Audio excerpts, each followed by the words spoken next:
যে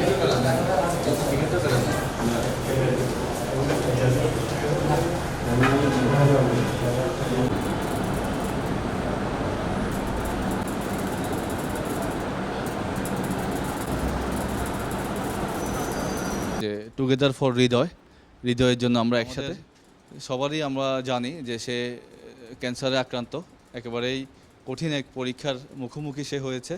এর পাশাপাশি আমরা যেহেতু স্থানীয়ভাবে আছি, আমাদেরও কিছু দায়িত্ব আছে। তো সেই জায়গা থেকেই আমি আসলে এখানকার আমাদের ক্যাপ্টেন এখানে আছে, রিঙ্কু এখানে, রায়হান আছে, নেহান আছে এবং আরও অনেকেই, সবাই মিলে আমরা একদিন বসেছিলাম যে আমরা আমাদের জায়গা থেকে যতটুকু সম্ভব একটা ফান্ড কালেক্ট করে আমরা হৃদয়ের আব্বা কাছে দেব, যে এটা একটা উপহার আমাদের পক্ষ থেকে। এটা একটা বড় একটা, আসলে এই চিকিৎসা ব্যয় অনেক বেশি, তো এটির খরচ অনেক বেশি, যেটা তুলনায় আমাদের এই সহযোগিতা অতি সামান্য। কিন্তু আমরা এই মেসেজটুকু আসলে দিতে চাই যে এখানে ক্রিকেট যারা খেলে, যারা ক্রিকেটের সাথে আছে, তারা সবাই ঐক্যবদ্ধ আছে এবং তারা ছোটোভাবে হোক বড়োভাবে হোক যে কোনো সমস্যায় একে অপরের পাশে আমরা থাকতে চাই। মূলত আমাদের এই চেষ্টার কারণে আজকে আমরা এই আয়োজনটি করতে পেরেছি এবং সর্বসাকুল্যে আমরা প্রায় 3 লক্ষ টাকা আমরা সবাই মিলে আমরা মানে অ্যারেঞ্জ করতে সক্ষম হয়েছি, আলহামদুলিল্লাহ। তো সুযোগ থাকলে আমরা আরও যদি কোনো কালেকশন করতে পারি সেটিও নিশ্চয়ই পৌঁছে দেবো। যে আমরা 3 লক্ষ টাকার ফান্ড আমরা ক্রিয়েট করেছি, সেখানে আসলে আমাদের জুনিয়ররাই সবচেয়ে অগ্রগণী ভূমিকা পালন করেছে। আমাদের সিনিয়রদের থেকেও আমাদের জুনিয়র প্লেয়াররা বা এখানকার বর্তমান সিনিয়র প্লেয়ার বাট আমাদের জুনিয়র, তারা অনেক বেশি ভূমিকা পালন করেছে। আমি এসেছি আপনাদের মাঝে আমার ছেলের জন্য দোয়া কামনা করতে। আপনারা আমার ছেলের জন্য যতটুকু করতেছেন, এটার জন্য আপনাদেরকে ধন্যবাদ জানিয়ে ছোট করব না। তারপরও সবার কাছে দোয়া কামনা করছি, আপনারা আমার ছেলের জন্য বিশেষ করে দোয়া করবেন। তার ভালো খেলার পর আদেশের কারণে সে জেলা টিমে খেলেছে। আমরা এই আসলে কথা বলতে পারতেছি না, মানে হৃদয় ব্যাপারে কী বলবো। খুব ভালো ছেলে, এটা বলতে খুব ভালো ছেলে।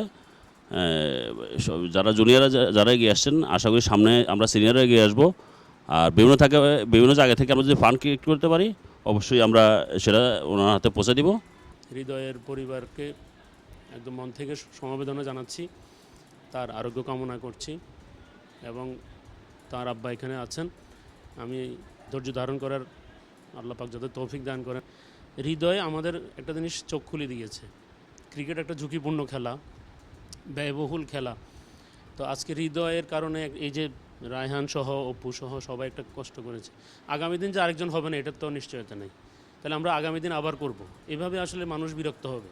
তো আমার আজকে এখান থেকে শুরু করে, আজকে সোহেল আছেন, আমাদের অপু আছেন, এখান থেকে আমি ফেনীর মানুষের সাথে, ফেনী কিন্তু একটা বড়লোক একটা সিটি, একটা ধনী একটা জেলা শহর।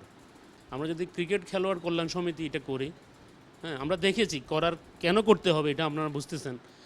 এটা করি, এটা যদি আমরা আমাদের ফেনীর সকল পেশাজীবী মানুষকে যদি আমরা একত্র করি, কারণ আমাদের ক্রিকেটের সাথে যারা এখানে জড়িত আছেন, ফেনী একটা ছোট একটা জেলা, এরা সবার সাথে জড়িত আছেন, পেশাজীবীদের সাথে আছেন, ব্যবসায়ীদের সাথে আছেন, ডাক্তারদের সাথে, ইঞ্জিনিয়ারদের সাথে। তো আমার মনে হয় এই ফান্ডটা রাইজ করতে বেশি সময় নেবে না। আর এই ফান্ড রাইজ করার জন্য যে কোনো যদি সহযোগিতা বা আমাকে যদি ডাকা হয় আমি আসবো ইনশাআল্লাহ। আমরা ফেনী জেলাতে যারা ক্রিকেটার্স আছি আমাদের বা সিনিয়র জুনিয়র যারা আছি, সবাই মিলে আমাদের প্ল্যান ছিল যে আমরা হৃদয়ের জন্য কিছু করব। হৃদয় আমাদের ছোট ভাই, আমাদের আসলে ওর প্রতি একটা মায়া আন্তরিকতা আছে দেখে আমরা যতটুকু পসিবল হয়েছে আমাদের দিক থেকে চেষ্টা করছি। আমাদের এই মানে যতগুলো প্লেয়ার আছে ফেনী জেলার, সবাই ওর জন্য যতটুকু করার প্রয়োজন সর্বোচ্চ দিয়ে চেষ্টা করছে, যতটুকু পারছি আমরা কালেকশন করছি। ইনশাল্লাহ চেষ্টা করব, যদি আরও প্রয়োজন হয় আমরা আমাদের দিক দিয়ে চেষ্টা করব আরও কিছু করার। একত্রিত হয়েছি, ওনার আব্বা আছেন, আত্মীয় স্বজন আছেন, আমরা যারা আছি, ইয়া আল্লাহ, ইয়া আল্লাহ রোগ আপনি দেন, শেফা আপনিই করেন। ইয়া আল্লাহ ওর পা থেকে মাথা পর্যন্ত যত রোগ আছে সমস্ত রোগ আপনি ভালো করে দেন। ইয়া আল্লাহ কিছু করেন, ইয়া আল্লাহ আপনি আমাদেরকে সুস্থ করে দেন। বিশেষ করে দেখছেন একটা ছোটো বাচ্চা মানুষ, ইয়া আল্লাহ কষ্ট পাচ্ছে, ইয়া আল্লাহ করে দেন। ইয়া আল্লাহ, ইয়া আল্লাহ তার আব্বা আম্মা সবাই অস্থির আছে, কষ্টে আছে, ইয়া আল্লাহ যে অসুস্থ থাকে সেই জানে এটার পথ দান করেন। ইয়া আল্লাহ এই পরিবারের যত কষ্ট, যত সমস্যা, সমস্ত কিছু আপনার গায়েবী খাজনে যে কাজটা করেছে, ইয়া আল্লাহ তাদের সবাইকে আপনি এর থেকে উত্তম বাদ্যা দান করেন। ইয়া আল্লাহ বিশেষ করে অপু, সোহেল ভাই, ছোটো মানুষ বিভিন্ন জায়গা থেকে দেশ বিদেশ থেকে কিছু অর্থ সংগ্রহ করে ইয়া আল্লাহ চেষ্টা করেছে। ইয়া আল্লাহ, ইয়া আল্লাহ যারা দিয়েছে ইয়া আল্লাহ আমাদের সবাইকে একসময় দুনিয়া থেকে যেতে হবে, যাতে সুস্থভাবে যেতে পারি, কলমা পড়তে পড়তে যেতে পারি। সুবহানা রাব্বিয়া রাব্বিল ইজ্জাতি আম্মা ইয়াসিফুন ওয়া সালামুন আলাল মুরসালিন ওয়া আলহামদুলিল্লাহি রাব্বিল আলামিন।